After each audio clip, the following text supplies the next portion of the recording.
আসসালামু আলাইকুম গাইস, কেমন আছেন? আশা করি ভালো আছেন। এই যে দেখতে পাচ্ছেন জায়গাটা খুব ভয়ানক জায়গা।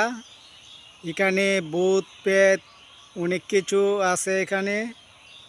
হ্যাঁ, রাত্রেবেলা বিড়ালের বেশ ধরে, কুকুরের বেশ ধরে, মানুষের বেশ ধরে। হয়তো আপনারা বলতে পারেন আপনি কি নিজে দেখছেন?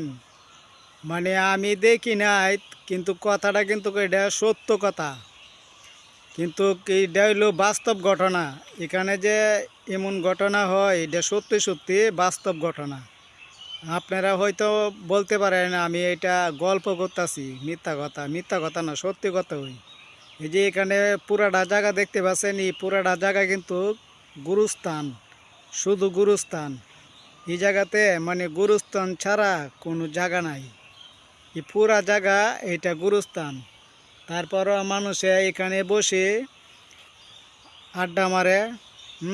লাত দুইটা একটা পর্যন্ত রাত্রে বসে এখানে গল্প করে। আর দিনের বেলা বসলে সমস্যা নাই, কিন্তু রাত্রেবেলায় মানে ভয় বেশি, লিক্সের ব্যাপার। রাত্রে ওই মানে ভয় বেশি, আর দিনের বেলা কোনো ভয় নাই। সামনে চলেন আরও দেখাই। এই যে এইটা উঁচা জায়গাটা দেখতে পাচ্ছেন, টিলা জায়গা। এটা কিন্তু গুরুস্থান। হয়তো আপনারা বিশ্বাস করবেন না, কিন্তু আমি জানি এটা গুরুস্থান। এই যে কাটা দেওয়া যায়, কাটার গাছ, এটা কিন্তু গুরুস্থান। আর এটা হচ্ছে নিমটি গাছ। হ্যাঁ, এটা হচ্ছে লেসু গাছ। হ্যাঁ, এই তিনটি গাছের মাঝখানে গুরুস্থান, যেটা মানে সত্যি কথা। বিশ্বাস করেন আর না করেন সেটা আমি জানি না, মানে আমার বলা যেটা এটা বলে দিলাম।